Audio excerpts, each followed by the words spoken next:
Dokuz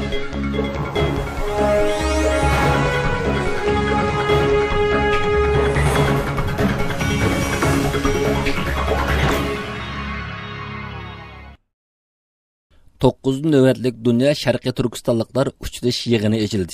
9 növbetlik Dünya Şarkı Türkistanlıklar qarindoshlik uçuruş yığını 7. ayının 8. gündən 11. günügacha İstanbul'un Silivri rayonundaki bir mehmonxonada o'tkazildi.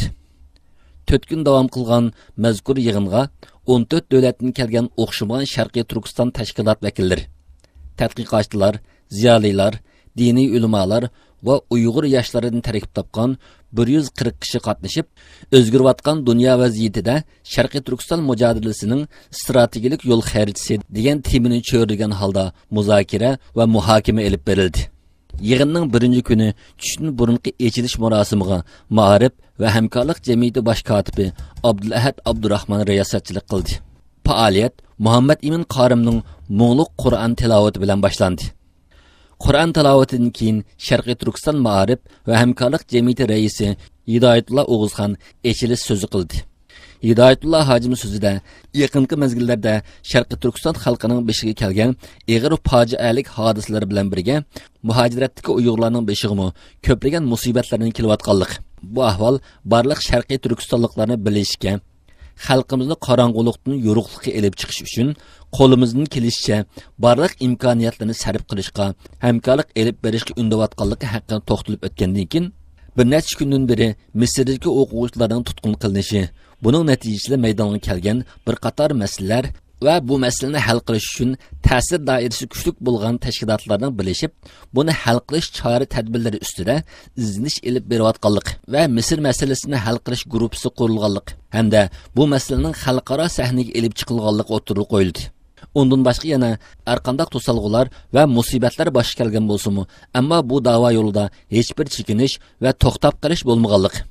Balki bu yo'lda qat'iy iroda bilan yo'lga chiqqan karvonning chejlang'uliq va qalaymaqonchiliklarni tugitib, texmi mukammallashib berayotganligini, maqsad nishonning texmi aniq bo'layotganligini va bu haqda sistemalik, strategik planlarning tuzilayotganligini bildirdi.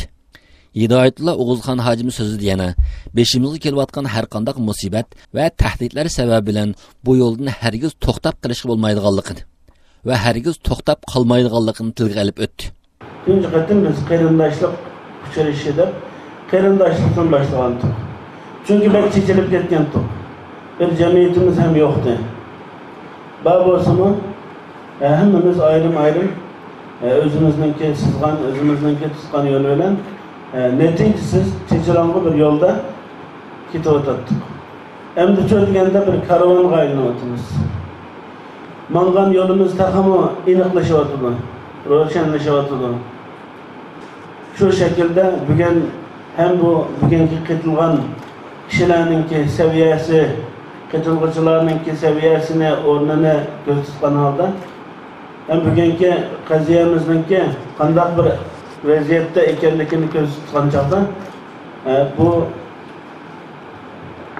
o'tirishimiz, bu majlisimiz borgan sari sarxillashib, taxmi yaxshilashib, talablar taxmi aniqlashgan to'di.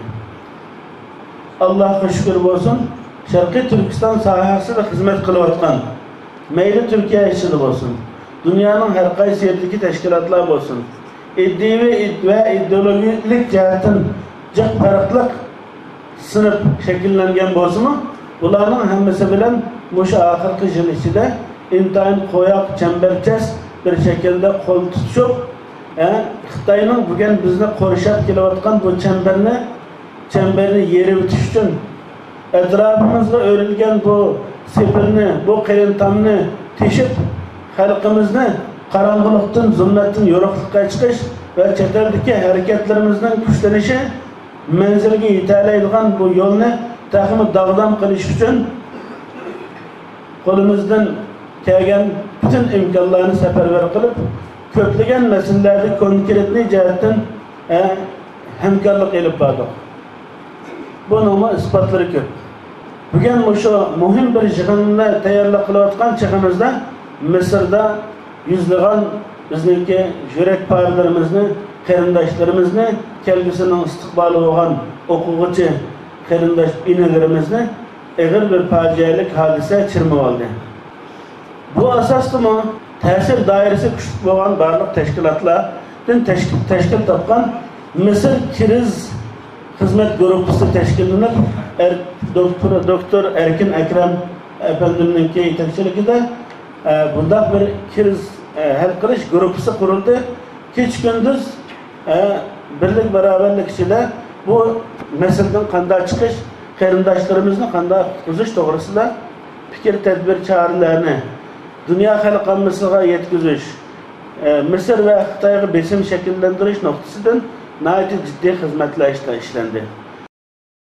Arqadan Türkiye sabiq parlament a'zosi Professor Jalal Arbay söz qilib, mərhum dini alim və ustaz Abdulhakimxon Maqsum Hacimni yad etiş bilan birga Uyg'urlarning ma'naviy yetakchisi Abduqodir Yapjanning pat arada aramızda qaytib kelishini umid qildiganligini bildirgandan keyin Uyg'urlarning yolg'iz emasligini, Xitoyning rezil maqsadlarining ishga eshishi uchun hargiz fursat bermaslik kerakligini, buning uchun birlik, samimiyat va fidokorlikning intayin muhim ekanligi haqida so'zlab o'tdi. Ben Hakk'a giden Abdülhakim kardeşime Allah'tan rahmet diliyorum. Ben bu davanın banisi, bu toplantıların banisi, sizin yüreğinizin yerinde en büyük sevginin, saygının sahibi olan Abdülkadir Yapcan kardeşime buradan dualar ediyorum. Saadat Partisi'nin kelgen Yılmaz Bayat Efendi söz qilib, Saadat Partisi reisi Kerimullah oğlunun salamını yetkizish bilan birga Sharqiy Turkiston xalqining ozodlik yo'lida izlanayotgan va fidokorlik ko'rsatayotgan qarindoshlarini qo'llab-quvvatlaydiganligini bildirdi. Yılmaz Bayat Efendi so'zida yana mundaq dedi: Sharqiy Turkistonlik qarindoshlarimizga ega chiqish bizning bo'ynimizdagi majburiyatdir. Chunki biz o'xshash millat, o'xshash din, o'xshash qonga tava kishilarmiz. Sharqiy Turkistonni milliy va diniy jihatlari yo'q qilishni qasdlayotgan Xitoy 100 yillardan buyon to'xtamay zulm qilib kelmoqda. Shuning uchun biz bir bo'lib, birlikda harakat qilishimiz kerak. Agar biz birlik va barobarlik ichida harakat qila olsak, o'zimizni qo'g'day olamiz. Bugün Türkistanlı kardeşlerimize sahip çıkmak, davalarına sahip çıkmak, zulme dur demek, mazlumların yanında olmak, tüm dünyada önce bize düşer, bu milletin evlatlarına düşer. Zira bu bizim boynumuzun borcudur. Çünkü aynı milletin, aynı kültürün, aynı inancın insanlarımız. Dolayısıyla bu bir vücudun bir yerine bir diken batsa bütün uzuvları onu hisseder. Hadis-i şerifine göre hepimizi derinden yaralayan olaylara maalesef şahit oluyoruz. Sizin derdiniz bizim derdimizdir, bizim derdimiz de sizin derdinizdir. Bu anlayış ve bu düşünce içerisindeyiz. Avustraliya İslam Cemiyeti reisi, Sharqiy Turkiston Avustraliya Cemiyeti reisi Abdusalom Olim söz qilib, hozirgi davomlashib kelayotgan bu qarindoshlar uchrashishi uchun ko'p tirishchiliklarni ko'rsatib kelayotgan Hidoyatullo O'g'izxon va atrofidagi barliq qarindoshlarga rahmat aytganligini, men sizlardan, sizlar mendan degan so'zlari bilan o'zining har qachon Sharqiy Turkistonliklarga yendi ekanligini bildirgan Jalal Arbaydan ham ko'p xursand bo'lganligini bildirdi. Hamda 9 yildan beri davomlashib kelayotgan bu qarindoshlar uchrashishi haqida nurg'unlagan ijobiy va tanqidiy fikrlarning bo'lib kelganligini, nishonga yetish uchun hozirgacha to'xtab qolmaganligini tilga olib o'tdi. Abdusalom Qori hojim so'zida yana uzilmay davomlashib kelayotgan bu uchrashda bir nuqtaning har doim tilga elinib va ta'kidlanib kelayotganligini, u bo'lsa-mu qarindoshlikdan iborat ulug' bir so'z bo'lib, buni asos qilgan holda xizmatlarning utuqliq elib belayotganligini bildirdi. Sharqiy Turkiston Ulamolar birligi raisi doktor Ataullah Shahyar so'z qilib, bir millatda bo'lishga tegishli ittifoqlikning mana shunday shakllanganligini, buning faqat bir qatimliq o'ltirib qo'pish va bir qatimliq faoliyat bilan amalga oshmaydiganligini, bugünkidek mushundaq o'xshamagan fikr, o'xshamagan tashkilot va sohalardagi kishilarning bir yerga jam bo'lib, birlik kelishining intayin muhim ahamiyatga ega ekanligini o'tirib qo'ydi. Ataullah Shahyar so'zida yana mundaq dedi: Men bir nuqtani ta'kidlab o'taman. Sharqiy Turkiston masalasi bo'lsa bir huquq masalasi. Shuning uchun buningga mayli qandaq fikr, qandaq ko'z qarash va ideologiya bo'lishidan qat'iy nazar birlikda elib berishga majburmiz. Bizning yo'limiz bir. Mayli bir-birimizni yaxshi ko'rayli yoki ko'rmayli, birlikda elib berishimiz bak muhim. Bizning birinchi g'oyamiz bir-birimiz bilan bo'lgan birlik va ittifoqlikdan iboratdir. Yana bir nuqtani o'ttirib qo'yadigan bo'lsam, hammamiz ittifoqlikdan, birlikdan so'z qilyapmiz. Uyg'ur xalqini birlashtirish va ittifoqlashtirish uchun butun ulamolarni bir yerga to'playdigan bir tashkilot qurib chiqiladi. Mundaqcha aytganda, bu butun Uyg'urlarni birlashtirishdan iborat. Biz shuning uchun g'ayrat qilyapmiz, tirishyapmiz. Albatta, bu to'g'rida bir qancha qitim yig'in echish bilan g'alaba qilg'ili bo'lmaydi. O'zaro tanqidlarning bo'lib turadiganligi tabiiy ahvol. Tanqid bo'lmay turib taraqqiy qilish bo'lmaydi. Biz buzg'unchilik xarakteriga tanqidni emas, balki taxim mukammallashtiradigan tanqidlarni qilishimiz lozim. Ondan boshqa faoliyatning bu qitimqi echilish qismida yana Saudiya Arabistonidan kelgan diniy ulama Ubul Qosim Qarim, Turkiyadagi Darul Iman jamiyatining raisi Mahmud Damullam, Qutatqubulik ilm va madaniyat jamiyati raisi Abdug'ani Hojim, Yevropa Sharqiy Turkiston ma'rif jamiyati raisi Ubul Qosim Qarim, Shvetsiya Uyg'ur ma'rif jamiyatining mas'ullaridan Umar Maqsum, Germaniyadan kelgan Yevropa Sharqiy Turkiston birligi vakili Asqarjon Apandim, Finlandiya Uyg'ur Islom markazining raisi doktor Muhammad Ali Qarim qatorliqlarimi qisqacha tunishtirish so'z qilib o'tdi. 4 kun davomlashgan bu yig'inda dunyoning har taraflaridan kelgan mutaxassis, doktor va olimlar maxsus tema haqida tayyorlagan leksiya va dokladlarni o'qib o'tgandan keyin yig'in ahli bilan bu temalar to'g'risida savol-javob va bas munozaralar bo'lib o'tildi.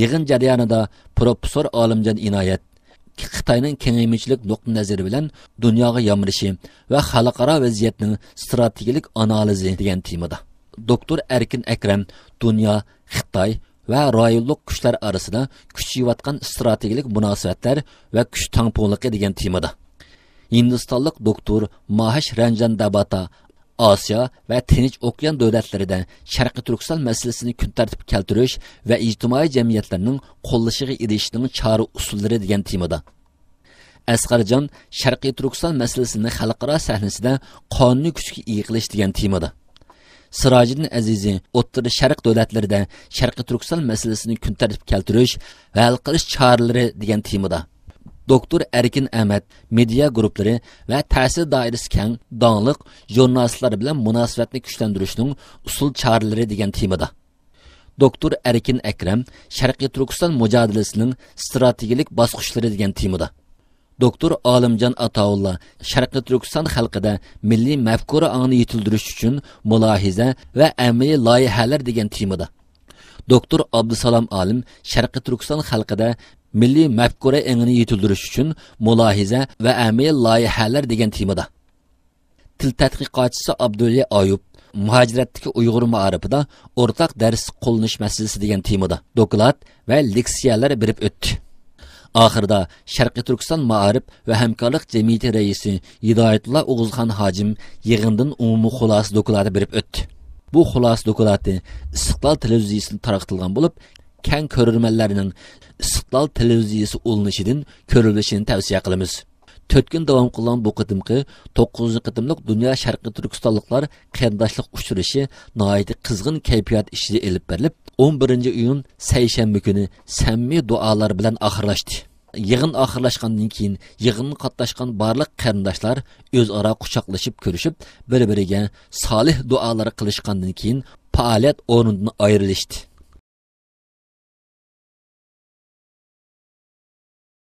Qarindoshlar uchrashishida Misrdagi o'quvchilar masalasi o'tirib qo'yildi.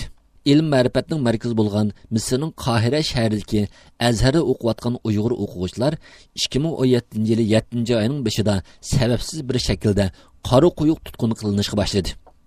Natijada Qohira shahrida 100 ga yaqin o'quvchi uylaridan tutib ketildi. Uyg'ur o'quvchilar hozir qattiq parishon ishida bo'lib, taraf-tarafga qochishga boshladi. Hozirgacha 30 ga yaqin o'quvchi chet elga chiqish jarayonida aydromda tutib qolindi. Azharda o'qiyotgan bu o'quvchilarning nima sababdan tutilganligi aniq emas. Misr hukumati bu to'g'rida hozirgacha hech qanday tushuncha bermadi. Dünyanın her qaysı joylaridagi Uyg'ur muhojirlar Misrdagi Uyg'ur o'quvchilarining oqibatidan andisha qilib duo qilishmoqda va qo'llaridan kelishicha moddiy va ma'naviy jihatda yor yo'lakda bo'lishga tirishmoqda. 9 qitimliq Dünya Sharqiy Turkistonlik qarindoshlari uchrashida Misrdagi Uyg'ur o'quvchilarining Misr soqchilari tomonidan tutqun qilinishi va buningga munosabatli oldin olish tadbirlari haqida muzokaralar bo'lib o'tildi. Qarindoshlik uchrashuvining birinchi kunidagi ochilish marosimida Sharqiy Turkiston Ma'arif va hamkorlik jamiyati raisi Hidoyatullo O'g'uzxon bu haqda maxsus to'xtalib, yaqingi mezgillarda Xitoy tajovuzlarining talabi bilan Misrdagi Sharqiy Turkistonlik Uyg'ur o'quvchilarining tutqun qilinganligini tilga olib o'tdi. Hamda bu masalani hal qilish uchun qo'ldan kelishcha tirishchilik ko'rsatib, ta'siri kuchli tashkilotlar bilan birlikda hamkorlik olib berayotganligini Şunun bilan birga yana Türkiye davlat rahbarlari bilan bu haqda so'zlashlarning elib berilayotganligi, Misr masalasini hal qilish va bu haqda chora tadbirlarni qo'llanish uchun Misr masalasini hal qilish guruhi qurilganligini, har xil yo'llar bilan bu masalani xalqaro kun tartibga elib kelish uchun barliq amallar bilan harakat qilib kelayotganligini o'tirib qo'ydi. Ondan keyin Misrdan kelgan bir qarindishimiz Misr haqida qisqacha ma'lumot berib o'tgandan keyin Misrda tutun qilingan Uyg'ur o'quvchilar sonining 100 atrofida ekanligini, bu sabab bilan nurg'un sondagi Uyg'ur qarindoshlarimizning har tarafga qochishga harakat qilayotganligini, bularning Misrdagi bir qancha aydirimlarda yetayotganligini, voqeaning xalqaro axborotlarda keng tarqalishi va ba'zi nufuzli organlarning jiddiy inkoslari natijasida Iskandariya va boshqa bir qancha o'rinlardagi bir qancha Uyg'ur qarindoshlarimizning qo'yib birlash oldida turayotganligi haqida to'xtalib o'tdi. Yig'inning 2-chi kunidagi faoliyatda Misrdan kelgan yana bir qarindishimiz Misrdagi o'quvchilar masalasi haqida tafsiliy ma'lumot berib o'tdi va bu haqda har qaysi tashkilot va shaxslarning az bo'lmagan tirishchiliklarni ko'rsatayotganligini, shundaqla to'xtovsiz harakat elib berayotganligini tilga olib o'tdi. Misrdagi Uyg'ur o'quvchilariga aloqador qilishga tegishli ishlar to'g'risida qarindoshlik yig'inida tuvandikida qaror e'lon qilindi. Misrda yushinib yurayotgan o'quvchilarni bir shaklda Turkiyaga keltirish, bilet, viza ishlarini qolaylashtirish, Türkiye'ye kelgan o'quvchilarni yotoqlarga o'rnalashtirish va Türkiye maktablariga qabul bo'lishi uchun xizmat ishlash, tutilib qolgan o'quvchilarning Xitoyga qaytarilishining oldini olish uchun munosabatli davlat va tashkilotlar bilan darhol diplomatiya munosabat qilish,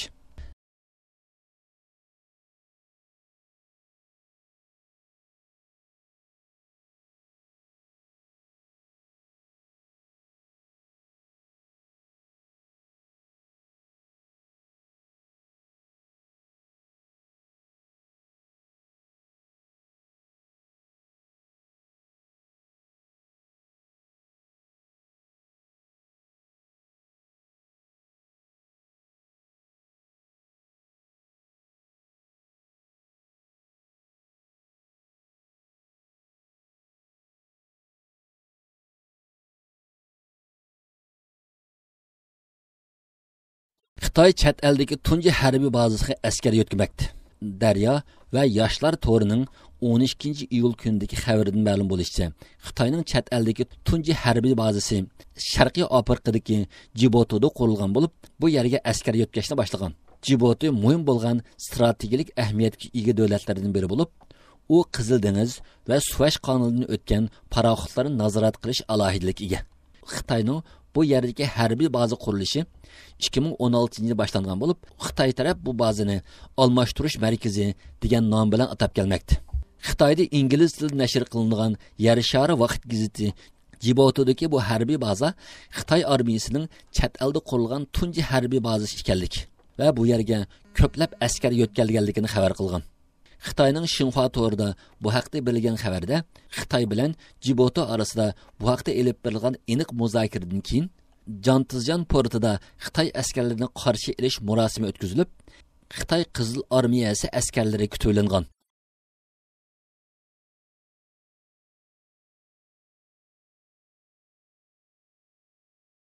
Nobel mukofotiga erishgan Liu Xiaobo vafot bo'ldi.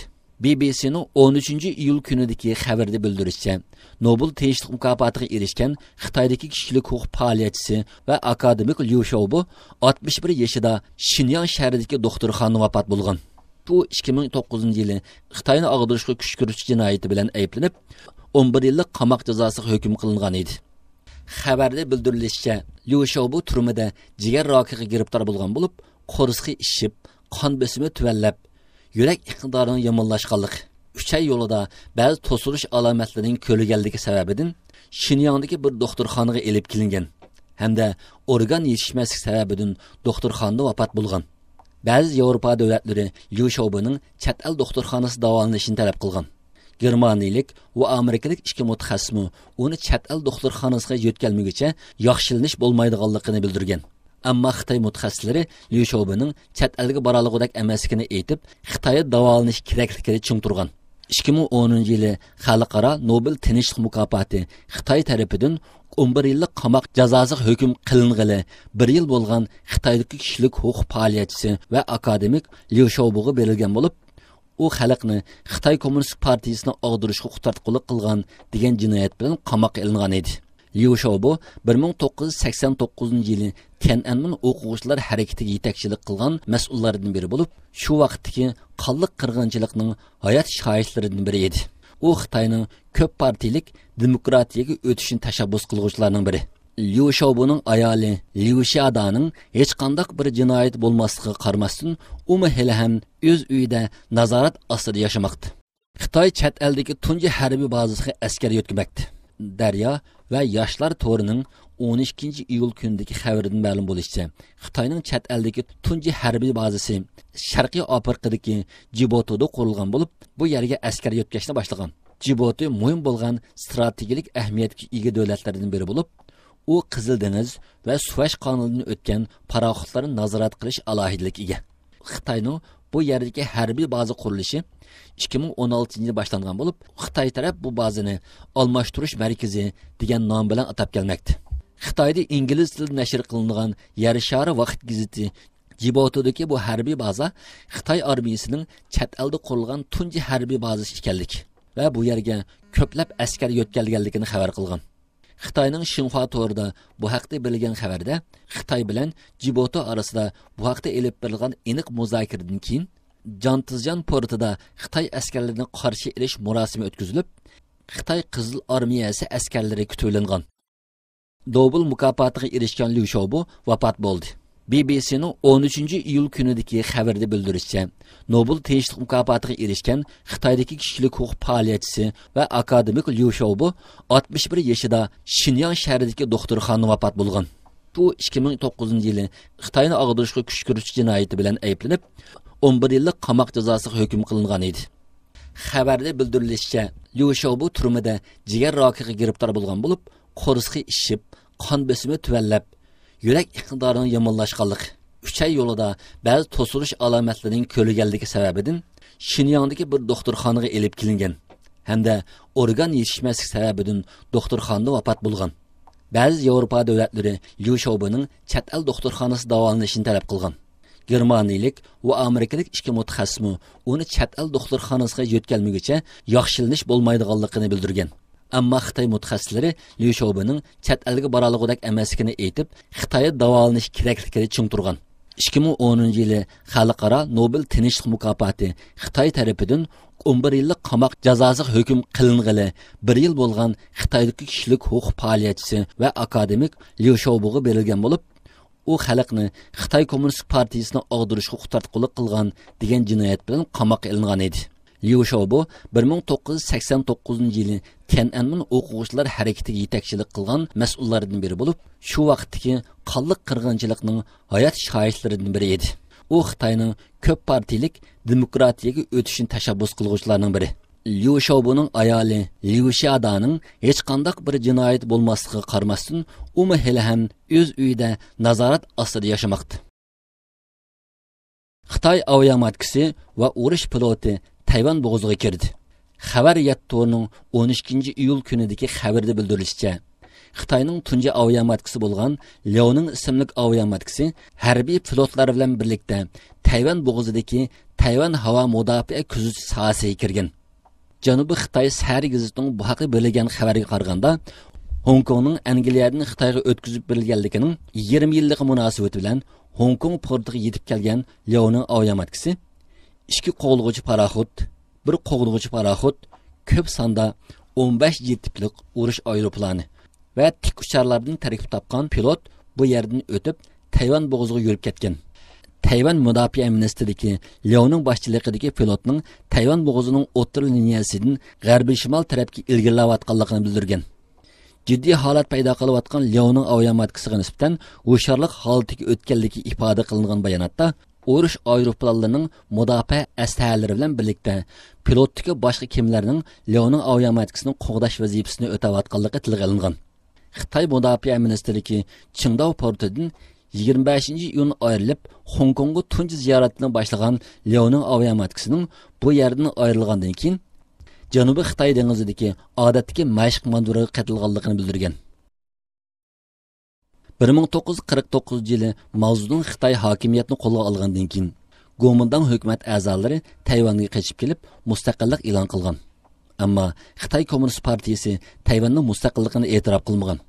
Hozir faqat 20 davlatlar Tayvan mustaqilligini e'tirof qiladi. O'tgan yili Tsai Ing-wen Tayvanga prezident bo'lib saylangandan keyin Xitoy bilan Tayvan orasidagi ziddiyat kuchayishga boshlagan. Xitoy Tayvanning mustaqilligiga harbiy kuch orqali qarshi turganligini, bir Xitoy siyosatida ching turganligini hozirgacha ig'zidan tushirmay kelmoqda.